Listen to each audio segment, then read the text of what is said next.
Om Shri Sai Ram. With most loving and grateful salutations at Bhagwan's lotus feet.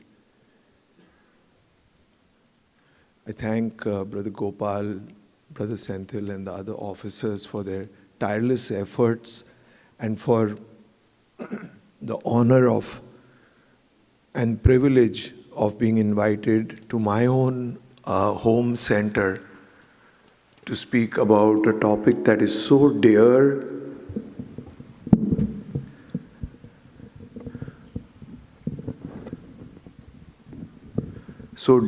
and so important to all of us.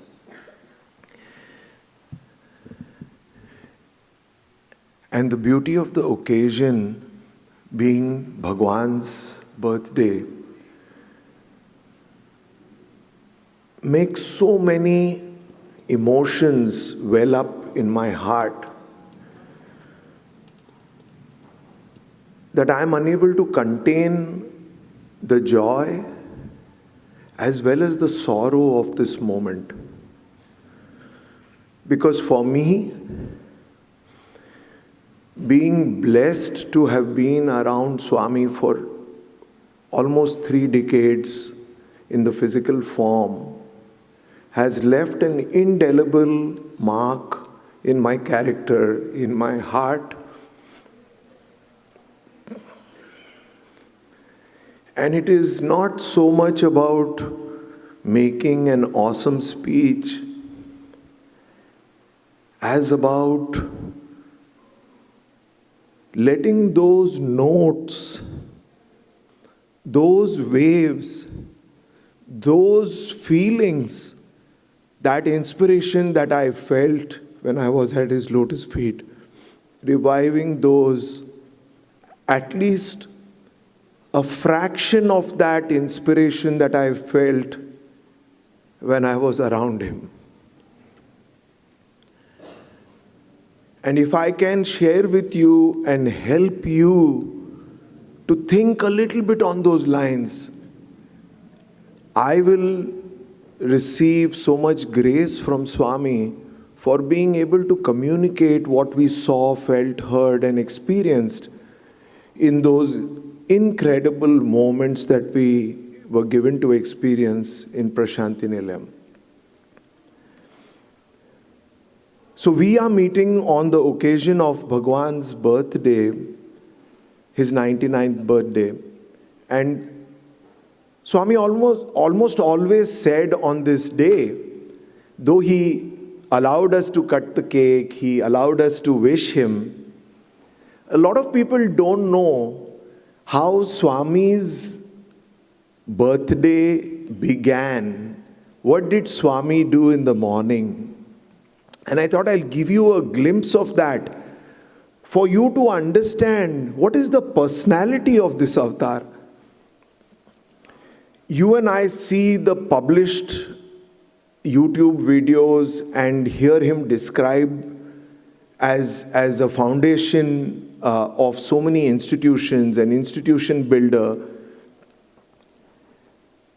But not many know that at 4:45 in the morning, Swami in those days, those years, would come down when he lived in the mandir in Prashanti Nilayam. He would come down and serve the brass band boys upma and poha with his own hands in the bhajan hall. At 4:45 a.m., he would quickly dress up, put on a gown, come down and serve the band boys. And I'm not telling you this from a book or from a video that I saw. I was there. And in those years, as is the nature of our interaction with great personalities, we were hungry and we had a task to be done and we received the upma and poha from Swami. We never took a step back to think, it's 4:45 for Bhagwan. He is the centerpiece of the entire birthday program. He has so much to do during the day. including laying out the framework for the next year and the next decade of work that the Sai organization worldwide would do. But at 4:45, he came down to serve us. And this was not once that I observed it. For 7 years in a row, when I was part of the brass band, Swami did that. These are the unannounced miracles of his personality. And it brings tears to my eyes to think when he would finish serving us. You know, it was the bhajan hall. Many of you have been to the bhajan hall. Then he would say, but there is no way for you all to wash your hands here. And he would tell boys to run and bring towels for us to wipe our hands. And then he would say, now I have to go. I have to shower. I have to blow my hair up, because after the shower, my hair all become very compacted. It takes me time to sit in front of the fan and let my hair open up again. And I have to go. I have to go. And brothers, sisters, it's enough if we can just cry and thank him for having even given us this opportunity to just remember how selfless his life was, how individuals meant everything to him. He never went on social media. He never cared for social media. He never cared for numbers. He never cared for volumes. He never counted how many people are attending his speeches. He ran a small university, but he wanted quality. He worked with each one of us with the hope that the intensity of his investment in us would make us rise to a different level. So many simple statements that he made, I want to share with you. He said, to light a forest fire, you need only a one matchstick. You don't need to inspire 7.5 billion people. One person can uplift and change the course of humanity.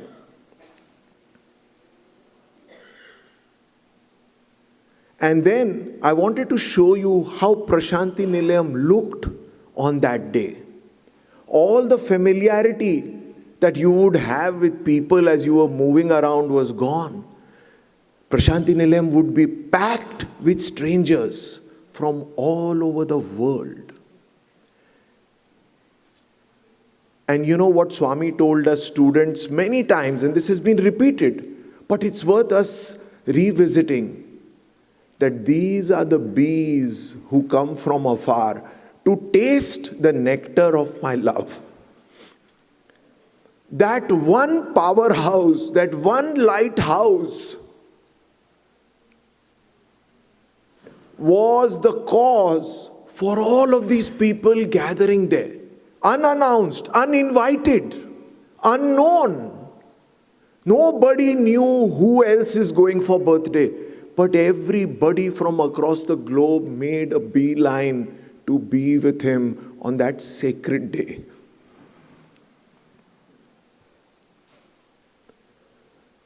So in Parthi and in the lead up to the birthday, I thought I'll just spend a few minutes on that, because that birthday of Bhagwan is such an important week for everybody who lives there. It would start pretty much like it starts here for us with the Global Akhand Bhajan. And we would prepare for it. We would grab places in the bhajan hall, and many of us would sit 24 hours without moving, maybe with one trip to the restroom. And I remember as a student in my own innocent way, Swami coming up to me after I had sat for the Akhand Bhajan. A couple of times I sat 24 hours, and Swami called me into the interview room, and you know what he said? He said, I know, it is very difficult to sit. Did you eat anything? And I said, no, Swami, I just had some water. And he said, I know, it's very difficult to sit. And he said, but more than the difficulty in sitting and fasting, it's very difficult to control your sleep. And brothers, sisters, think about it. Swami took time like that to counsel, to encourage, not just me. There are probably millions of examples of Swami doing this. But that motivation that you derive from the interview room, that is communicated to you here and through other speakers, that should inspire us to undertake these sadhanas, these activities, because each of these is in the direct perception and receives the direct grace of this grace master.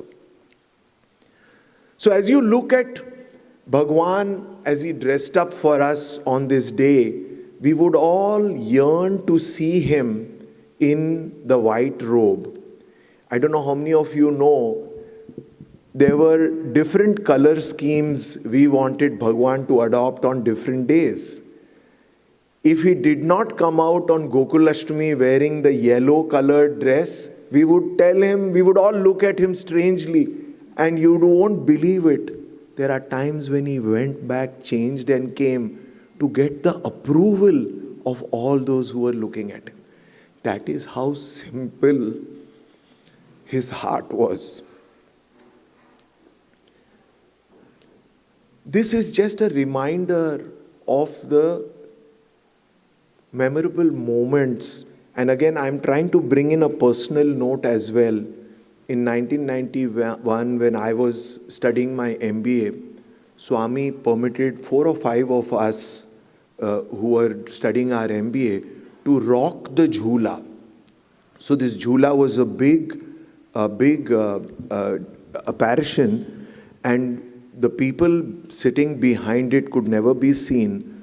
But those who were sitting behind Swami and rocking the jhula just gently, could see only the flock of Swami's hair, the halo of Swami's hair that you see from behind.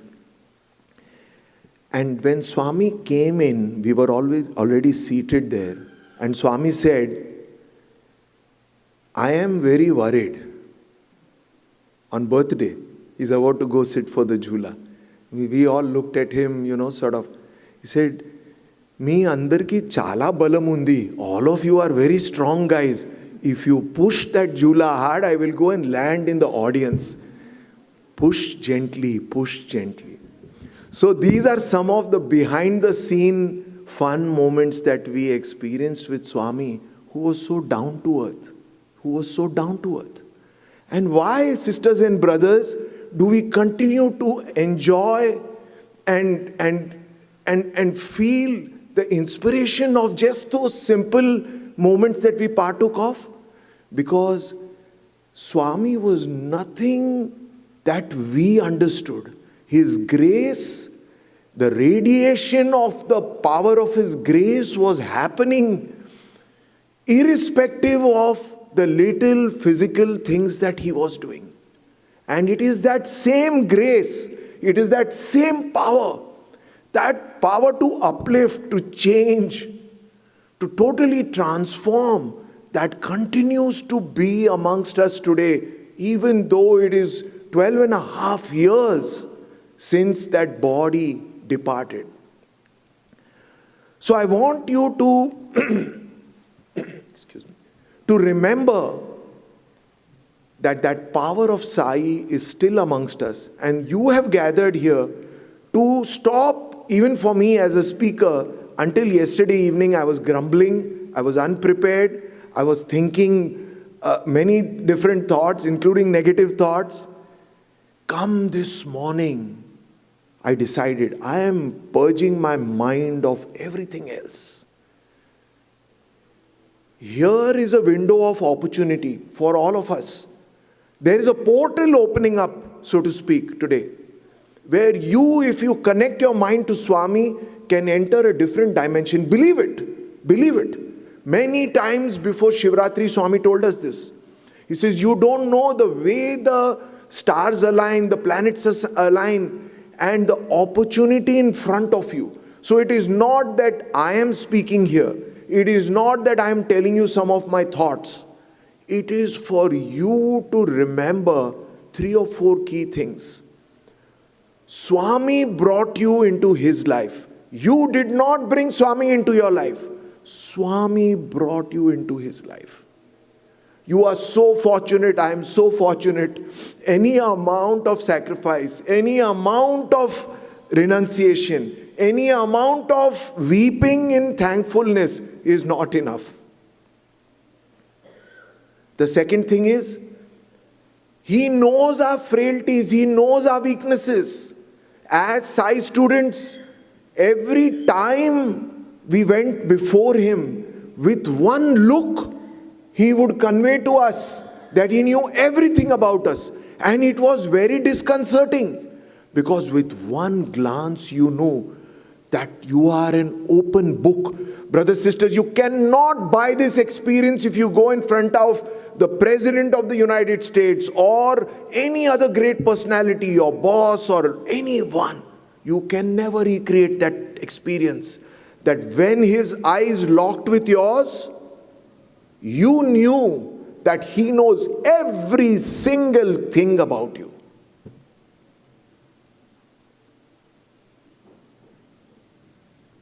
It took us a long time as Sai students to deal with this. Believe me, we gloss over it. We want to talk about big miracles. This miracle, Sai students took months, took years to bring that, to accommodate that experience in their life. Swami used to joke, oh, there are a lot of boys sitting near the car garages. He used to joke. He knew everything. He used to come out from the interview room and the boys who were close to him, Chala mandi car garage dagar unnaru. Many are backbenchers over there, hiding from me. Brothers, sisters, you don't know the enormity of the experience that Sai students went through. It is incredible. The content that is shared with you in speeches is pathetically small compared to what we experienced. It is our difficulty in communicating those experiences to you. So we had to learn how to manage this experience, that he knew everything about us. There are so many times when I had done something wrong, had bad thoughts, he would give a clear signal.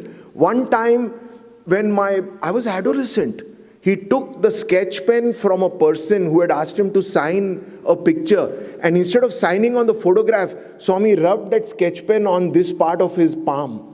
And he showed it to me. We were 400 boys. He said, what is this? This is black stain. And I said, oh my God, Swami is going to, my life is an open book to him, but I don't want it to be an open book to every other student here. Right?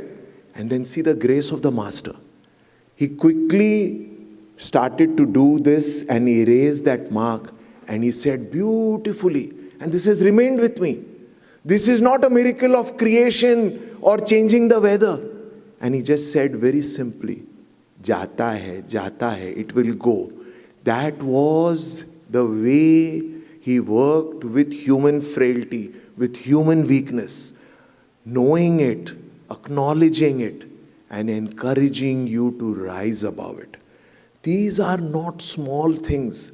These are the reason you and I have hope, have a self-assurance that one day we can change. What you see now on the screen is what Sethuraman Panchanathan, who is the director of the NSF in the US, he spends half his time in the White House. He delivered the commencement address yesterday in Prashanti Nilayam. I heard his talk. Look at how he describes. So SSSIHL stands for Sri Sathya Sai Institute of Higher Learning. See how beautifully he has described it. He said, these are stellar minds selected by Swami to serve, to create an impact on humanity with love. The opportunity before us is to be one amongst those handpicked by Bhagwan. Not to plow the land, but just to serve as reflections of His grace. The sun is out there, somewhere in the solar system. The sun does everything. The sun sprouts the seeds. The sun even does trivial things like drying your clothes. It is the sun that does everything. All you have to do is be in the path of sunlight. That is what you and I need to do today. Be in the path of that sunlight. Come into that grace that Swami is continuously radiating. Okay. So those are just collages I always love to make, but and those collages also help me to come down a level and change course so I can also cover the subject and the theme for the day. So this is divinity in action. Brothers, sisters, Swami entered into our life by doing everything that we wanted him to do, right? Look at how he's feeding the deer, allowing Sai Gita's trunk to wrap up around him. Look in the picture below how he's holding that little dog and getting into the car. He's even playing the jazz drums in the administrative building. And he did many, many, many other things just to enter into our lives and think about it.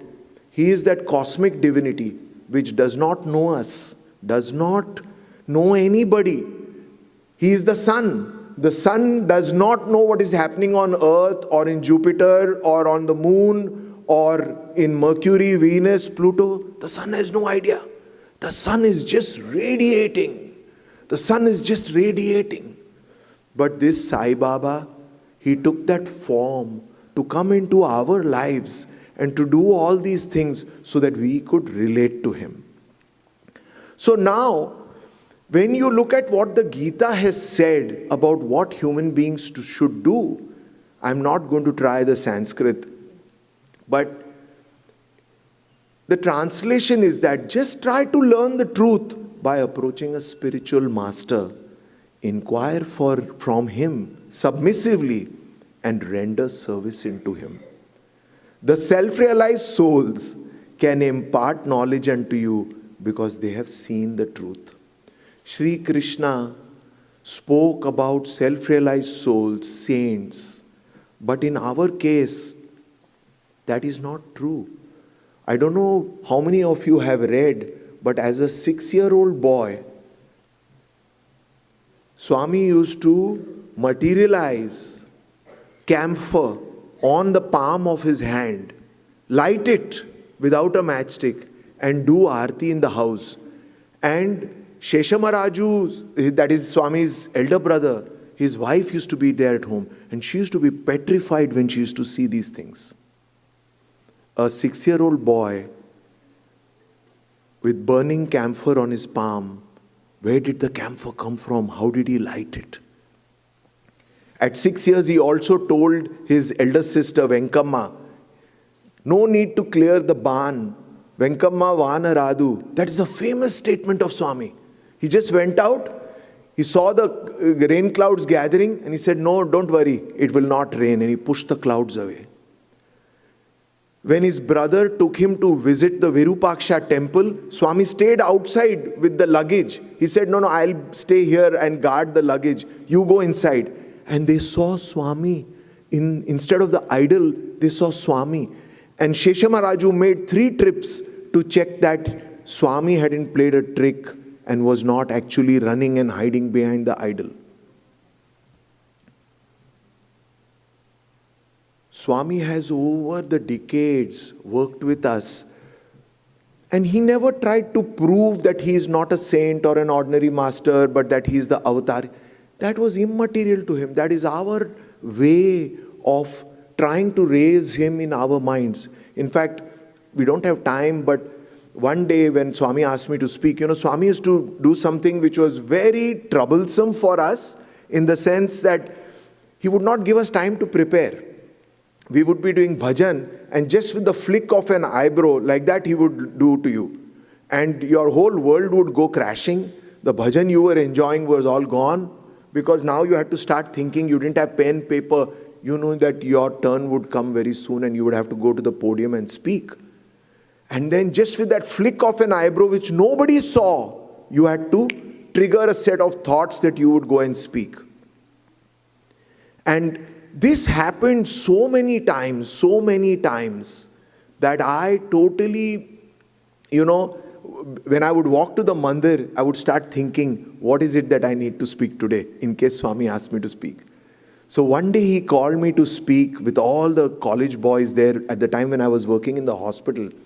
And in that, we get carried away. And I spoke a little bit about some other general things. And I said, never has there been a time like this when the greatest of greatest masters is amongst us, and, sang Swami's glory like that. Swami kept watching and looking. I have a picture of it somewhere. I'll show you later.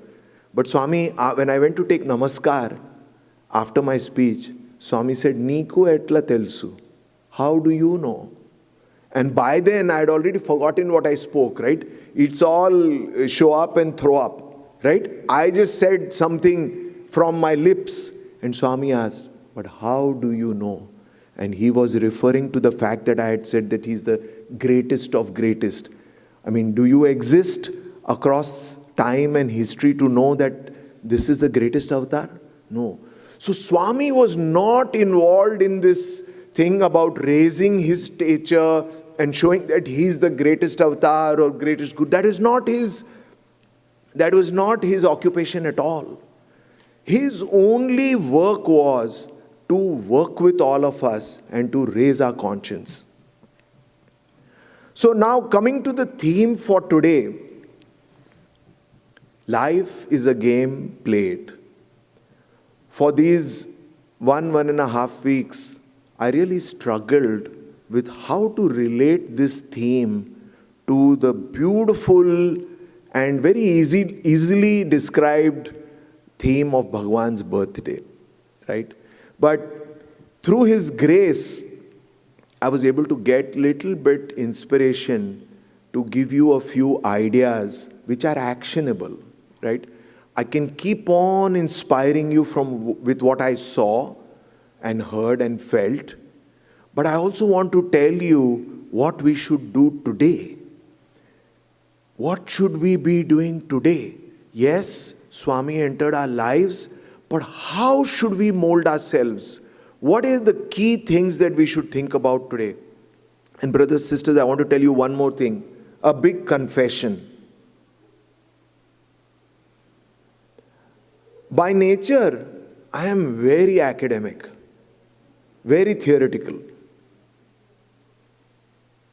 And Swami, when I was doing my MBA, Swami called me into the interview room and said, you don't do, when I was doing my master's in science, he said, no, what do you want to do? I said, I want to do my PhD.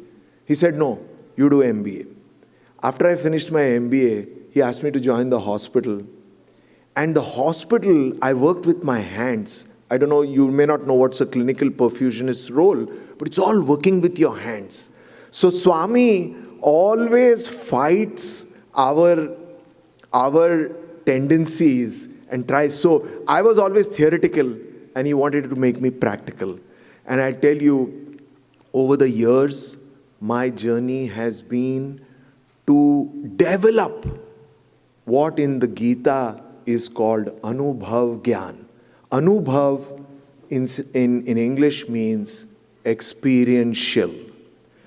As long as you have theoretical knowledge and you are growing the body of your theoretical knowledge, you are going to be in deeper and deeper trouble, because the practical difficulties, the practical challenges, and eventually the moment of death is going to confront all of us. And please don't think death is an abstract or delicate topic to talk about. Swami spoke about death even to primary school children. It is the subject of death and the fact that one day our lives will come to an end that will drive us forward to do better, do different, and do it fast. So I want to tie everything back to practical and experiential knowledge, and that is what I'm going to do with my life journey and the lessons that I learned from Bhagwan during that time, and what are the takeaways we can derive from it. So look closely at this framework that I've created. It starts with being coachable. The question is not about whether Sai Baba is real, Sai Baba is reliable, or Satya Sai Baba is the guru or the avatar. That is not the question. The question is, am I coachable? Are you coachable? Can you benefit from guidance? Can you benefit from coaching? When Swami's eyes would lock with ours and we would feel uncomfortable for a second because we knew that he knows everything about us, that was the moment of biggest coachability. At that point, Swami and we decided, okay, what do I do with this? So Swami knows everything about me. Do I hide from him, or do I go and subject myself to that uncomfortable moment of being in his presence so that I can change? The second thing is love for the game of spirituality. Do you have that love, or is it a passing curiosity? Once you develop love for that game and you are invested in it, you will start to develop a self-assurance, a belief that the Guru and your combination, Guru and yourself, are going to make it work. The third is more tactical, more on the ground. There are a lot of skill sets we need to develop. You need to learn to sing bhajans. If you learn to sing bhajans, that's not enough. Because if you don't understand the words, if you chant Gayatri Mantra, but you don't know that Varenyam means adoration. So there are skill sets we need to develop. And finally, as in any game, you need to persevere. You would not have a Sachin Tendulkar, a Michael Jordan, or a Federer if they hadn't persisted. So I'm going to talk a little bit about this framework, but let me also ask you, what do you want to name the team? Prashanti Pendants or Hillview Hamsas? Think about it and I'll come back to you. So I'm going to go ahead a little bit with my personal journey, right? Many of you have seen these photos. I hope you don't feel bored. But for me, the starting point of my journey was the most important and pivotal moment in my life when, as a Mumbai boy who had, I think, strayed significantly into bad company, I took that opportunity when it was presented to me to go and speak in front of Swami. And I tell you, speaking is never comfortable. Speaking is never easy. Because when you start to tell other people things, all of a sudden becomes clear to you that you have a long way to practice before you can speak. And in that larger picture, you can see how Swami is looking at me through that daya drushti, that graceful look that he gave me. That is how I view the beginning of my transformation. And brothers, sisters, I've always learned to take inspiration from other people's proximity to Swami. Yes, I had that time with Swami and never for a moment think that how will you have that time? It is a global consciousness. During that brief life that he gave every moment off to humanity, some people got those opportunities. Yes, even I craved to be in Baba's room, to sleep in the same room as him, but it was not to be. And if I only go on looking at the negative and the gap, when will I take advantage of the fact that Sai is today not a human body, but that he is that reverberating, radiating consciousness? And that opportunity is there to just touch it and to be transformed. And then to touch it and to be transformed. So during that time, I think Swami may have felt that, okay, this guy is coachable. And he took me close. And then I joined the college. And those are really beautiful moments that you see. On the left, you see the picture where we actually played a soccer game. And we are anointing Swami with our perspiration, literally. Right? And these are some of the skill sets we had to develop to be around him. And we never thought at that time, brothers and sisters, that we would be speaking like this, right? I never maintained a diary. I never wrote down anything. When they would put up pictures in the hostel notice board, we would always think, oh my God, it's so expensive to buy these pictures. I don't know how many hundreds of more pictures there are of us being with Bhagwan, which we didn't recognize would be one day such invaluable treasures for us. But the few that we have, I am placing before you.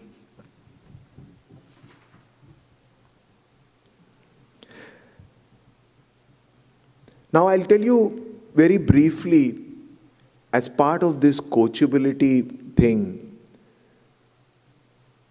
many of the students who came there naturally had doubts. It was not unnatural.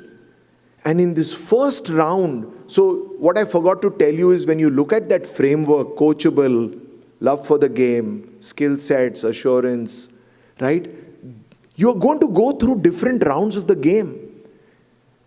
But in the initial training that you receive from the coach, doubts are something very important that you need to manage. And doubts create conflict. Doubts prevent you from worshipping Swami without hesitation. And this is a very quick incident I'm going to tell you due to lack of time. About 30 of us boys crashed into the interview room. And I was sitting right at the footstool, right close to Baba's chair in the interview room. As soon as Swami came and took his chair, Swami saw me and told me, hey boy, what are you doing here? You go back. And Swami called a boy who was sitting right near the exit door. And he said, hey boy, you come here. Now as this boy came forward and I moved back, I saw that he was shaking. This boy was shaking.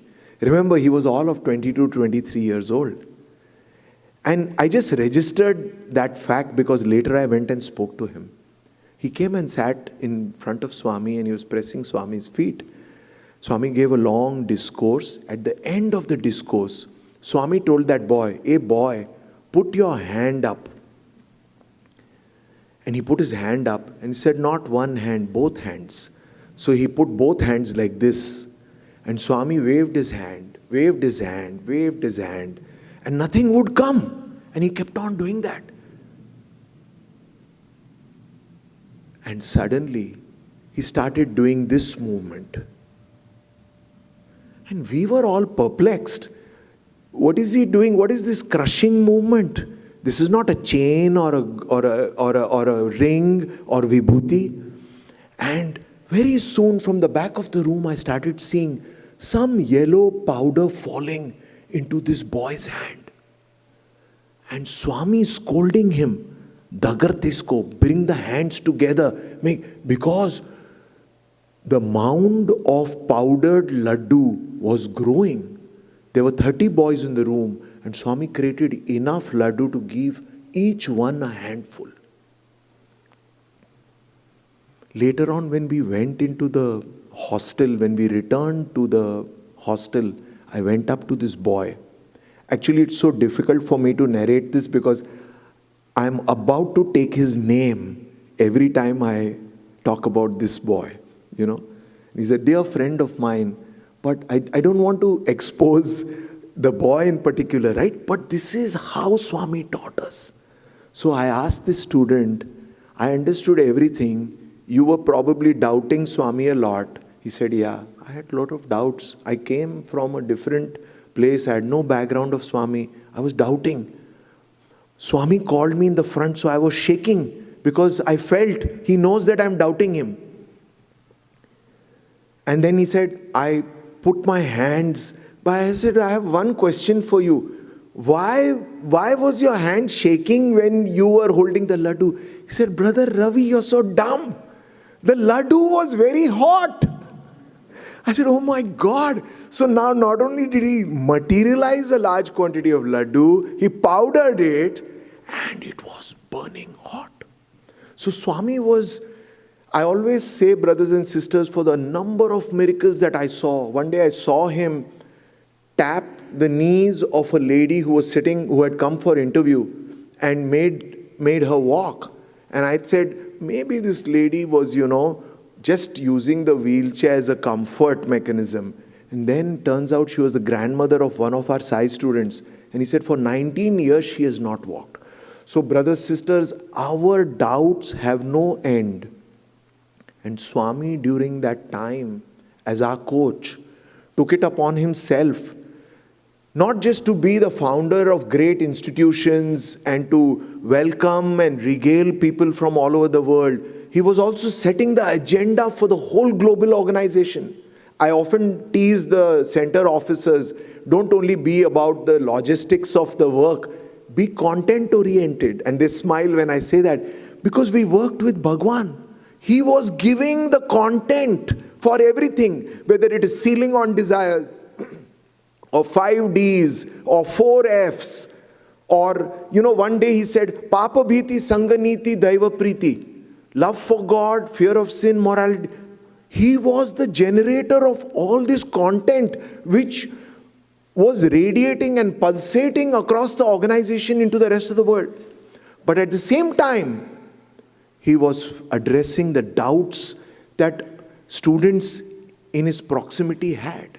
Because those doubts would not allow them to partake of that prasadam that he was giving.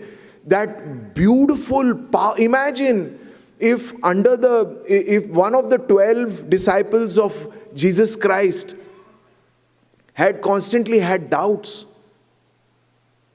And you know how Jesus, when he appeared after the crucifixion, told them, feel the wounds, I am real. And he allowed them to put their finger into the crucifixion marks on his body.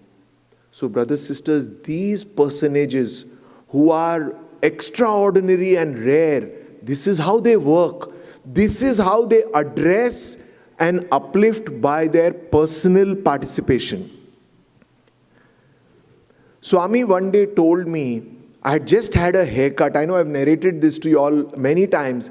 I just had a haircut and Swami had called me into the interview room. And Swami scolded me a lot. And he said, you are bad, you are not following Swami's teachings, you're having such long hair.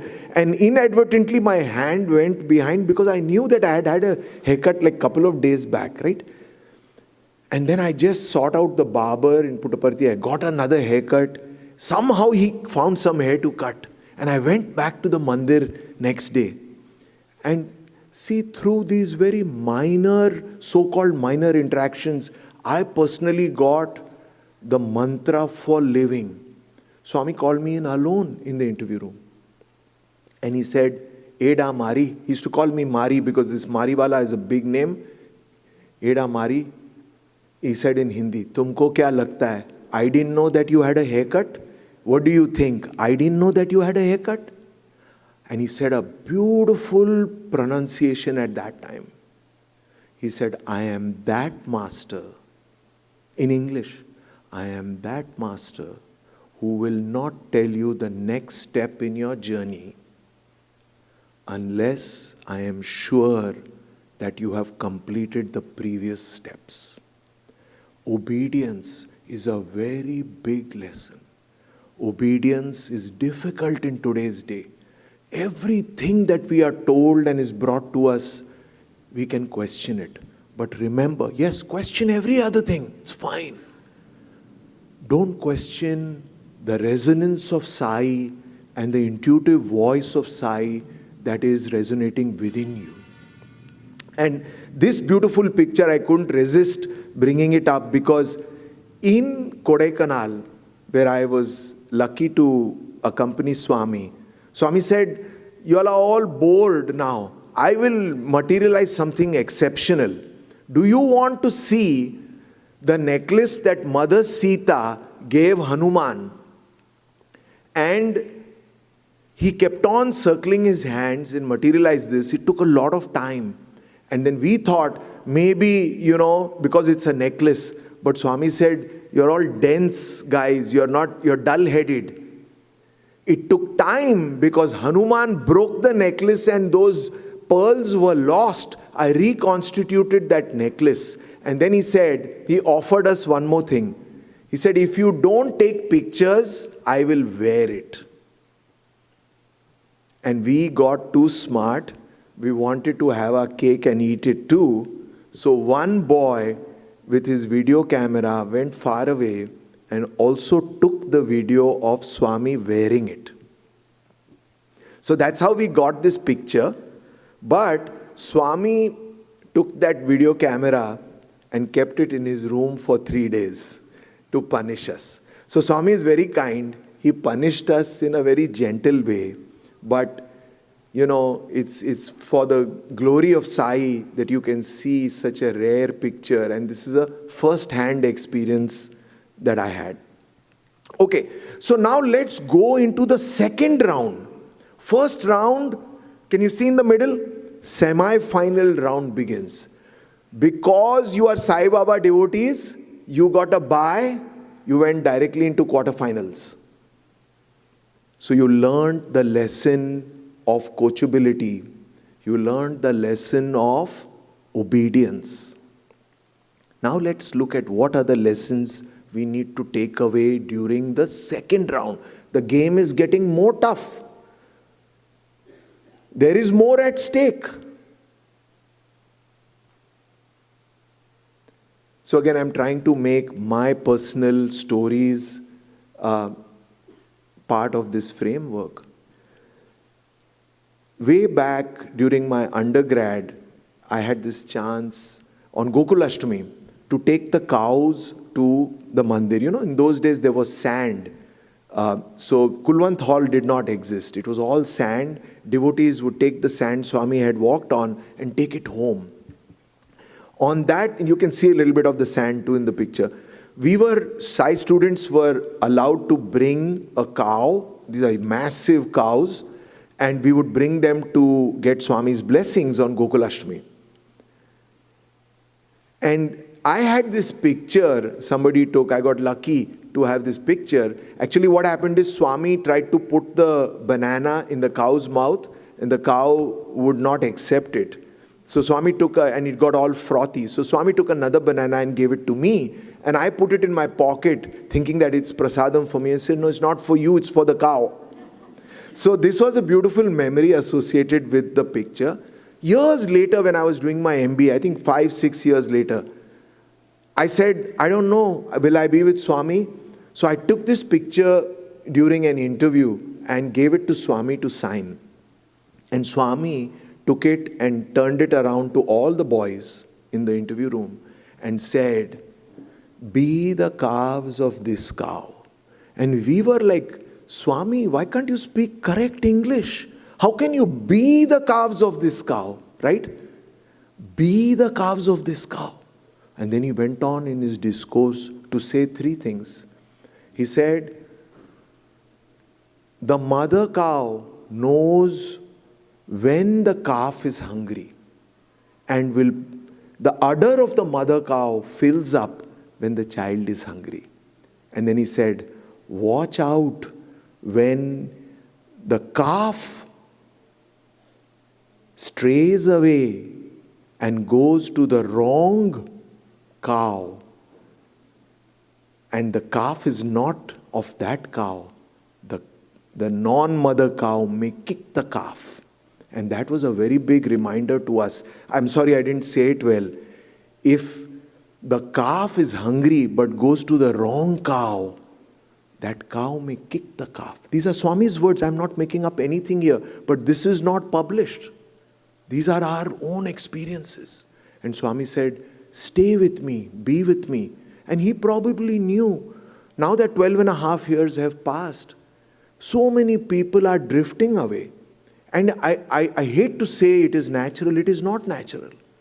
From Sai, from Swami, we have a complete body of knowledge, discourses, books that he himself wrote, and a vibrant and dynamic worldwide organization, as well as the Samadhi and Prashanti Nilayam, where you can go and live and you can grow spiritually. So this is a comprehensive package Swami created for us.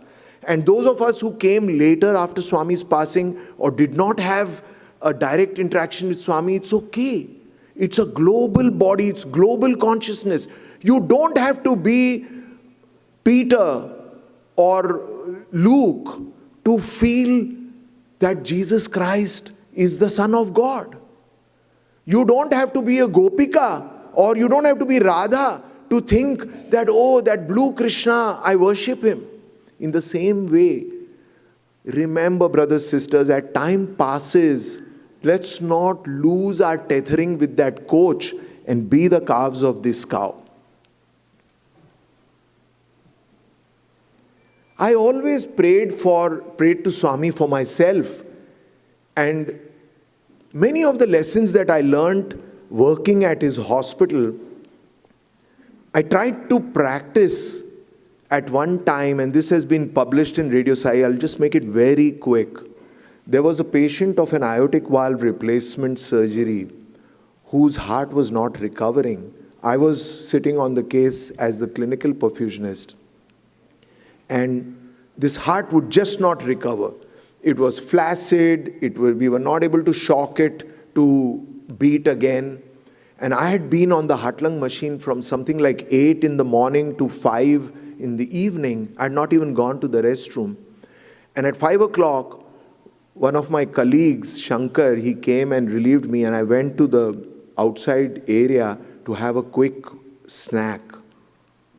When I was going out, it occurred to me that why am I not praying to Swami for the revival of this patient?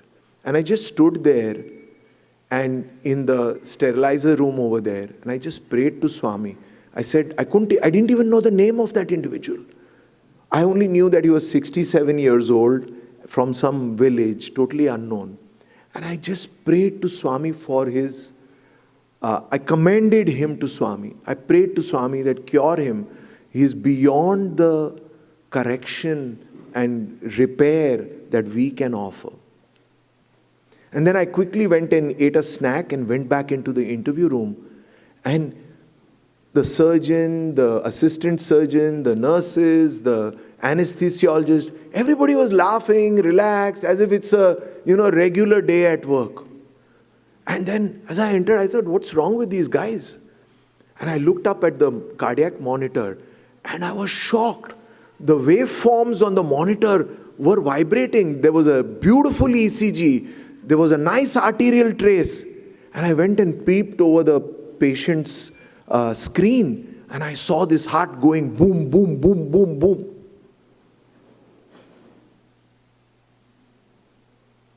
After 3 days, when I went to the mandir, that's what happened. Swami saw me walking in, I was late, and he said, come here. And he materialized Vibhuti, and he said in Telugu, this is for that patient that you prayed for. This, that is the Vibhuti, is for that patient that you prayed for.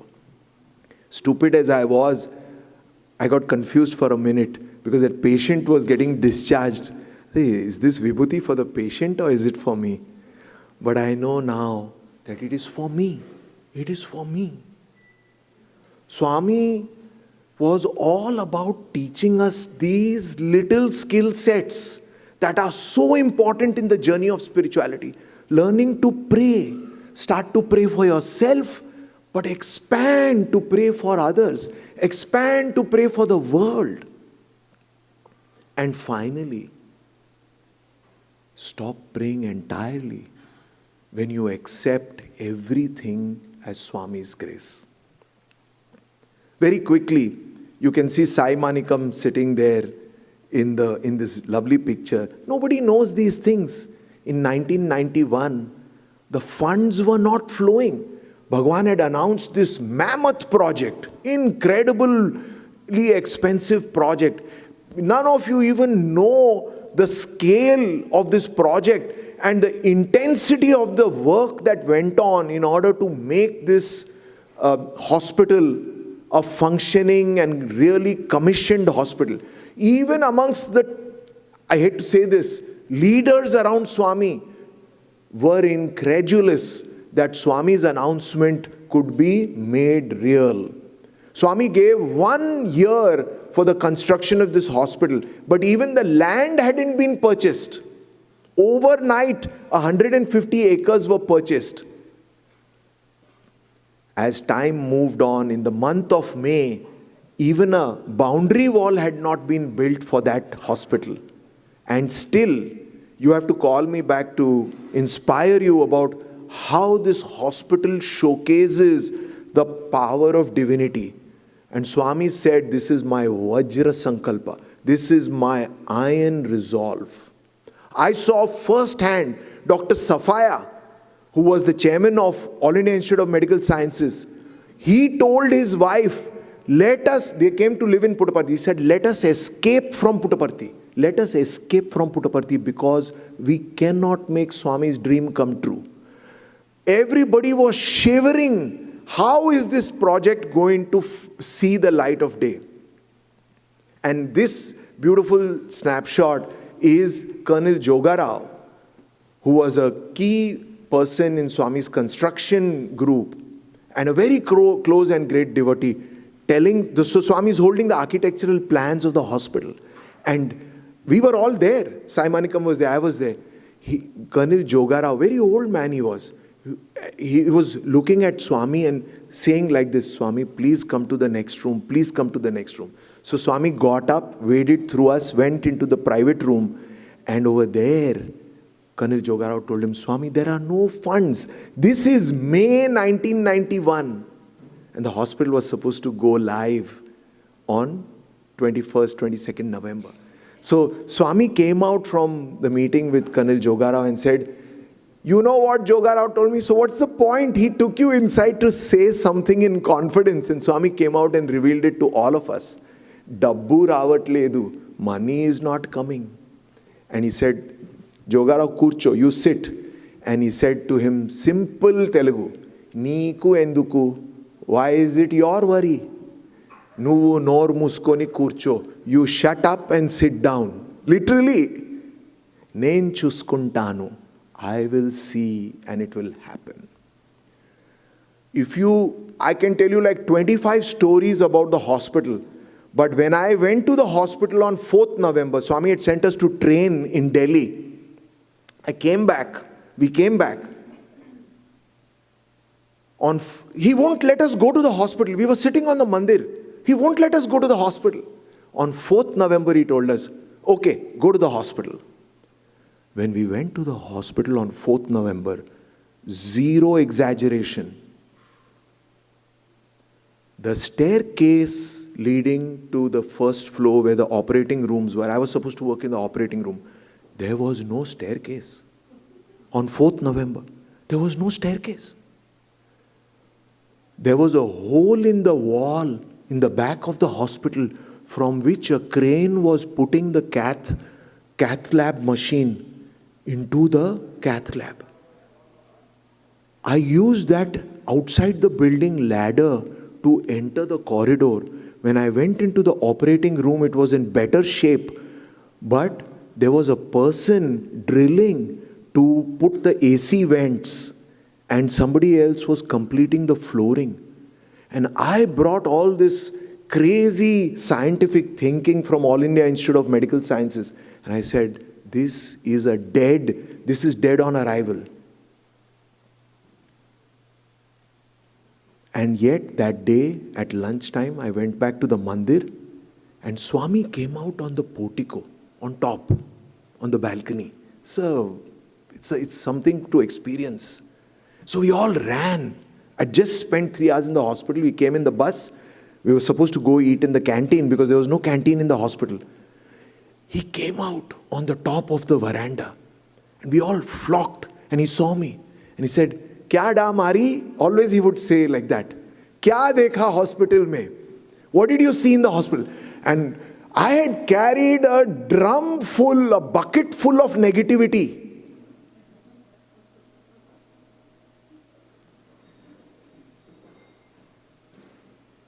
Before that blasphemy could emerge from my lips, Swami said, 4th November afternoon, "Aisa hospital दुनिया में किधर भी नहीं." In a playful way, just like "Aisa hospital दुनिया में किधर भी नहीं." I just thank God. Those are the moments where your native frailties, your native doubt, your native and so-called natural impulses need to be set aside. Now you can think how Rama must have built that bridge to Lanka. We are full of doubt because we haven't experienced. And it is people like me who are the little puppets whom Swami has sent to tell you. This is first hand. One day before the operations began, Professor Venugopal, he recently passed away, went into the operating room. He just put on the anesthesia machines and he said something is wrong. And he found nitrous oxide, which is used to put the patient to sleep, was coming in the place where oxygen should come.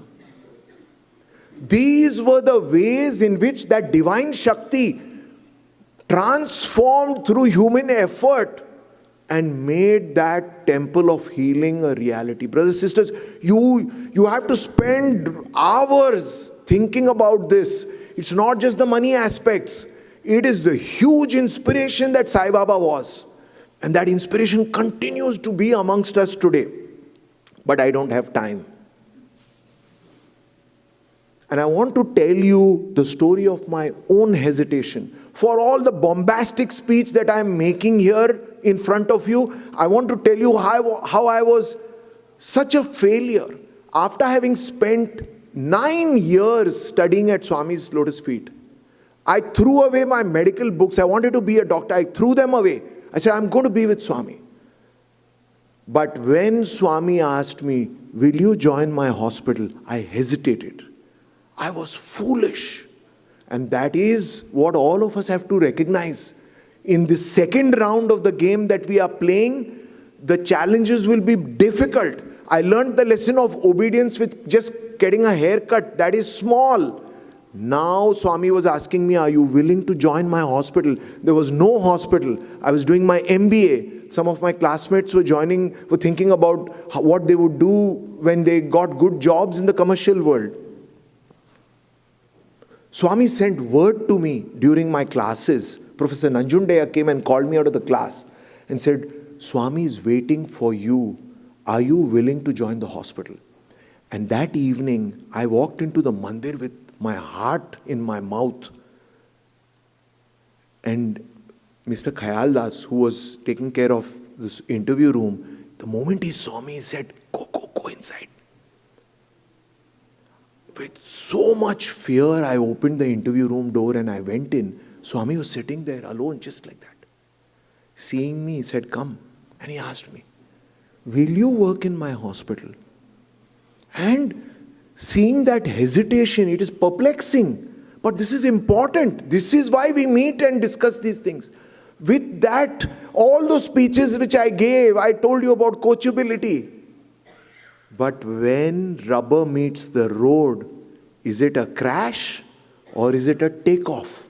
Are you going to take off or are you going to crash? These important moments that confront us with key decisions we have to make. And I was silent. Swami understood that silence means that I'm still on the fence. And he called me close. And he said, "Hamara agya hai. It is my wish and my command. Do it.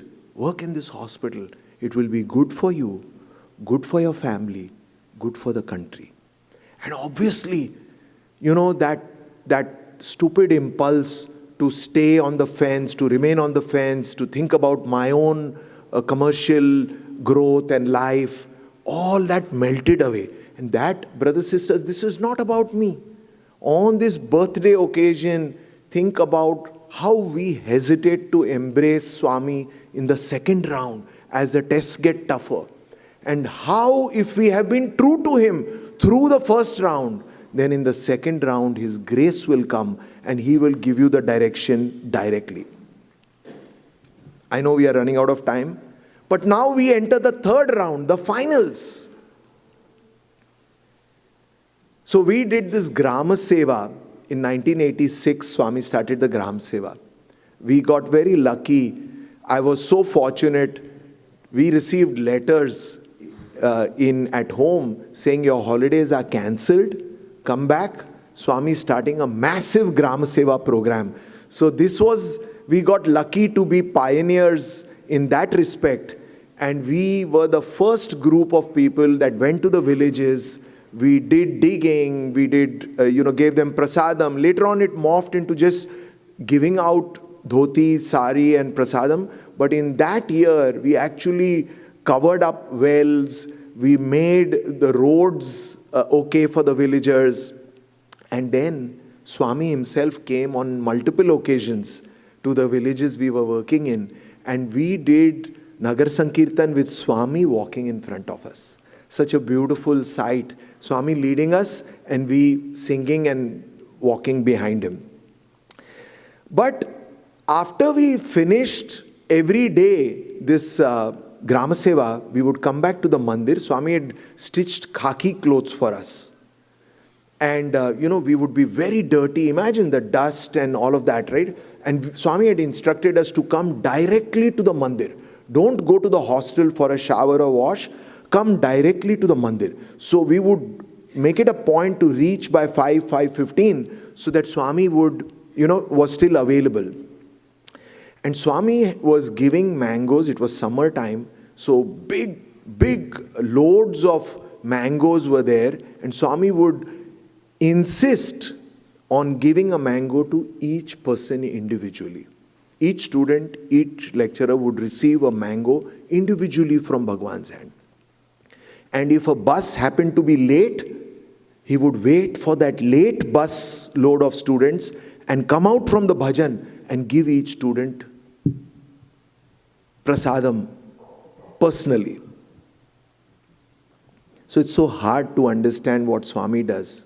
At the end of that Grama Seva project, Swami gave a discourse and he said, all of you thought that Swami wants to give you sweet mangoes with his own hands. That was not my intention, Swami said. When I gave each student the mango, I looked in his eyes and I tried to see whether his spirit has raised, whether he has understood why he got this opportunity, and whether he developed gratitude that he got this opportunity to serve. And he said, I'm sad to announce that this work that you all did, I could have hired labor to do this work. This is not my words. Swami is not being hard on us. This is how he worked with us. He was direct. He said, I could have hired labor to do this work that you all did. I did not see that inner transformation even starting to happen in any of you students. So in this final round, it's very important, brothers, sisters, that whatever we do, we look very closely at ourselves. Is that connection there? Is the connection there with Swami? And I'll tell you very quickly my own story. After coming to the US, the bhajans are so beautiful. I would go to the Sai Center in Jersey City, in New Jersey, where we lived for the first few years before moving here. And I would always notice one thing. When I was coming back from the bhajan, I would feel an emptiness. I would feel that I had dressed up, I had worn white clothes, I had practiced my song, I had sung it very well. People after the bhajan even told me, you sang well, Sai student. But there was some emptiness as I drove back home every time. And gradually I started to understand that I had lost the connection. I was a little bit of a zombie. I was just doing all of this and I was getting a lot of mental satisfaction from it. But that connection was not there. And then when I moved here, I did this beautiful workshop in the study circles, which Swami has labeled or titled as Master the Mind, Be a Mastermind. And I'll tell you, Swami's ways of working are obviously unknown and unfathomable.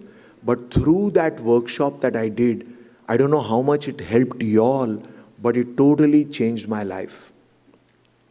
I took away a single teaching of Swami from that, and it's also strange. Swami coined this phrase, Manasika Sambhashana, mental chatter that Brother Gopal spoke about, which in psychology and in Western thinking is fine. But that Manasik Sambhashana, what are the things that trigger it? And what are the things that raise the inner chatter, that inner conversation to a level where it destroys your happiness? It prevents you from sleeping. It influences how you respond to your family members. It leads you on the wrong path. And that and this framework of how thoughts that are stray thoughts, irregular random thoughts start to become solidified as desires, and desires take hold of us as the mind. All the accumulated experiences that I had as a Sai student and a Sai employee were fantastic. But really speaking, it is this framework and the understanding of this inner conversation that led to a higher experience for me.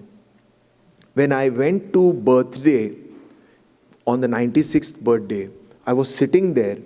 I was very sort of fatigued and negative. I was in Prashanti Nilayam. And I was thinking, what am I doing here?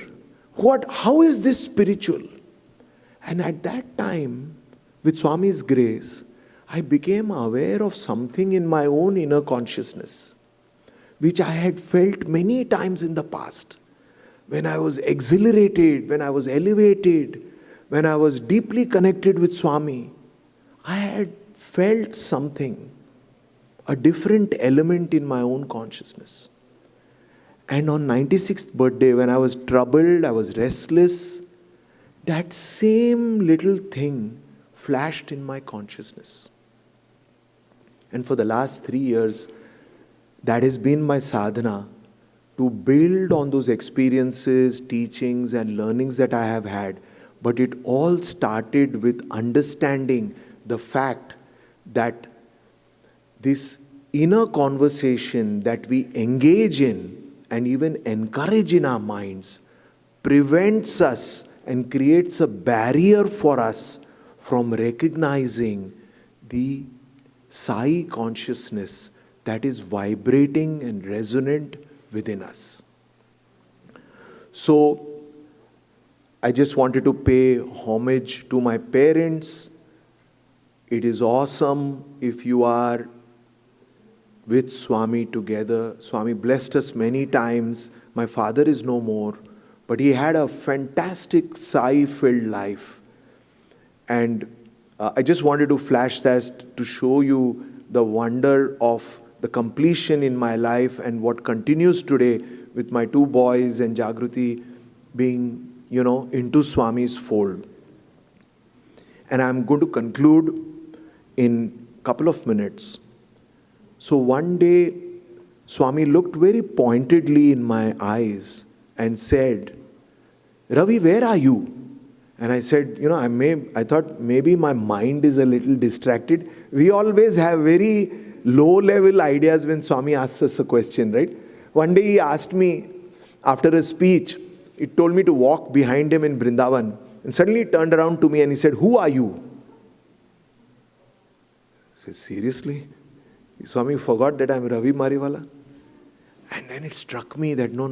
This cannot be such a low-level question as I am thinking.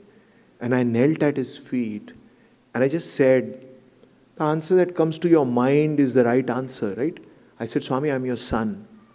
But to me, it gave me the distance that I need to cover from messenger to son to being one with you, right? In the same way, in Prashanti Nilayam, when Swami sort of awakened me and he said, hey, Mari, where are you? I said, Swami, I'm in the interview room. And just like that photograph of working with the cows led to a discourse about be the calves of this cow, right? You got that injunction from the great Lord.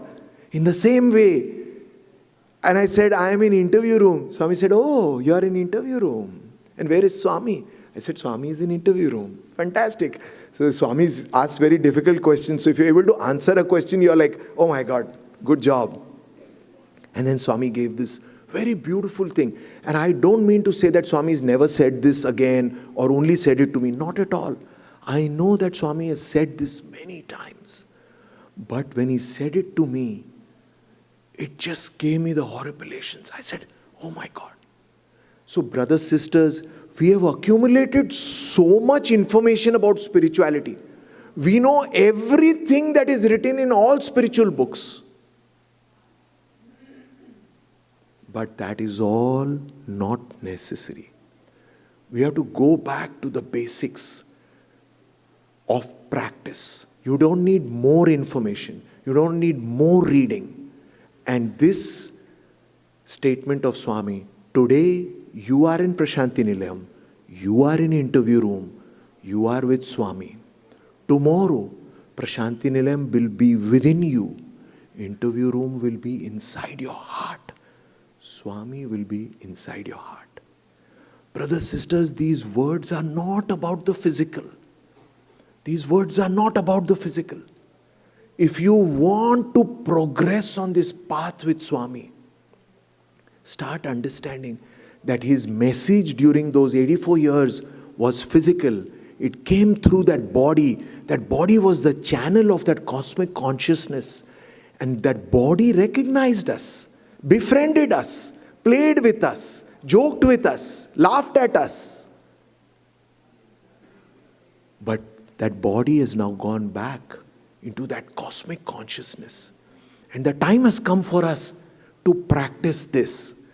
So this, as the Gita says, only by loving devotion to me does one come to know who I am in truth. Then, having come to know me, my devotee enters into the full consciousness of me.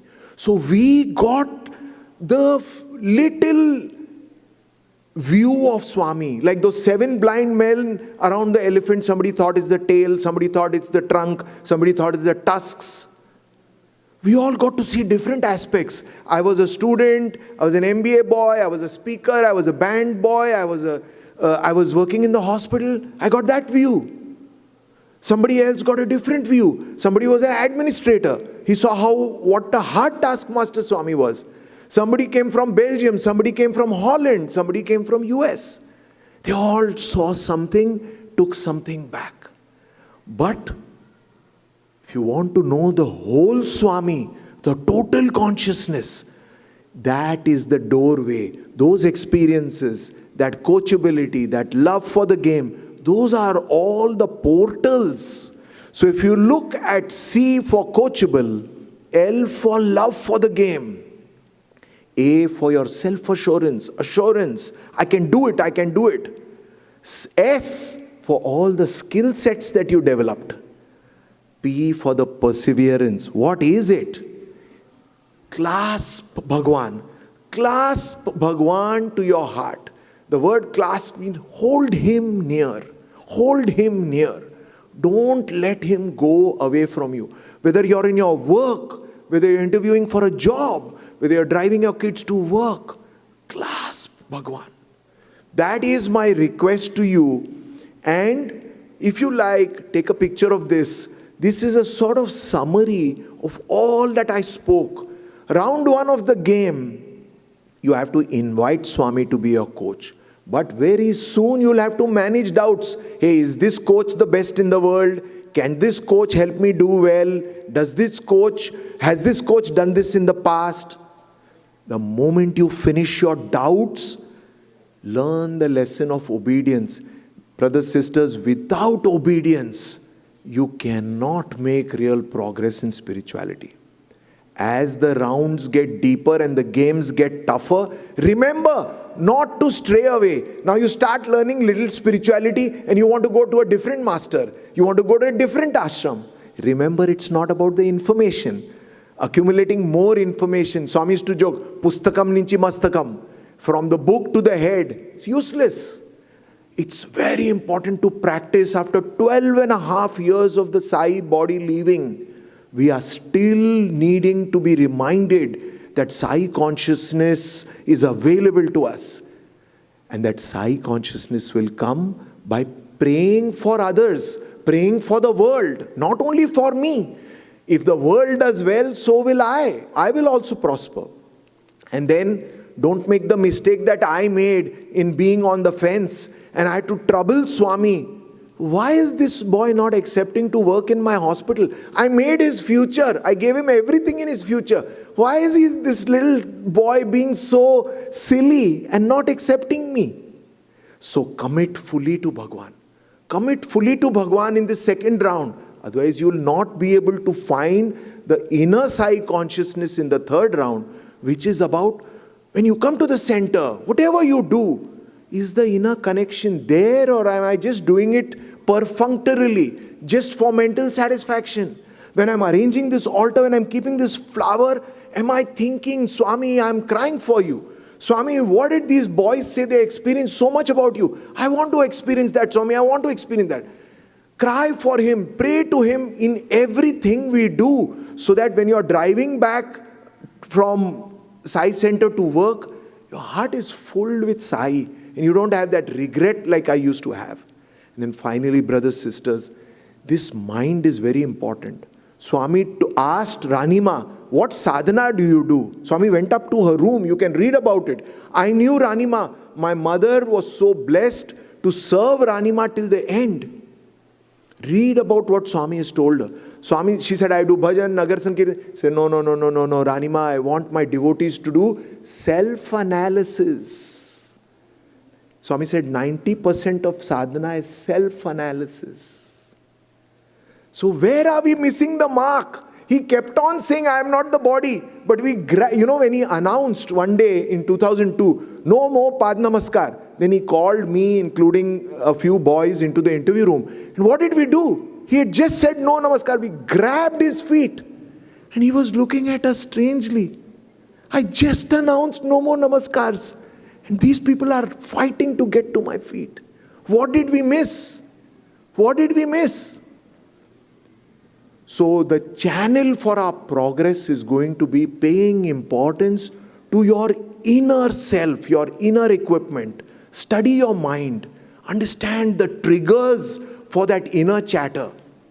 When you silence that inner chatter,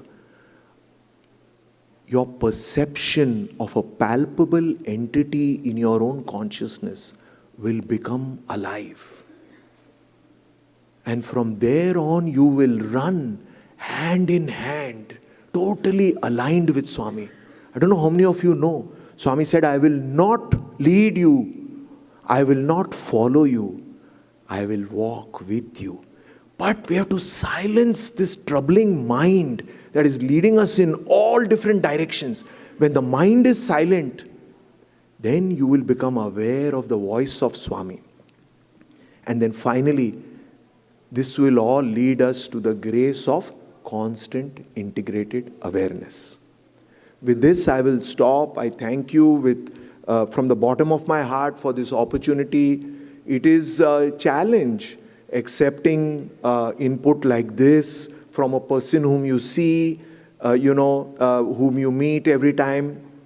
But I feel very blessed that in my own home center, I had this opportunity, and I really weep, and for my mistakes, I feel bad that I was not a better instrument of Swami. I could not continue to feel that inspiration. But I am now recommitting to going back to those years, to feel and to rediscover that inspiration that can make you do tremendous things which are not tremendous in the eyes of the world. You don't have to do great things in the eyes of the world. You have to do great things in your own eyes. So that inspiration that Swami is, that let it not be lost on us, because as the years go by, there is a chance that that may happen. And like I said, it is not you who chose Swami, but Swami who chose you. So having been selected by Swami to be members of his mission, let us push ahead with great vigor and inspiration. Thank you so much, and I hope you have a good rest of the day. Sai Ram.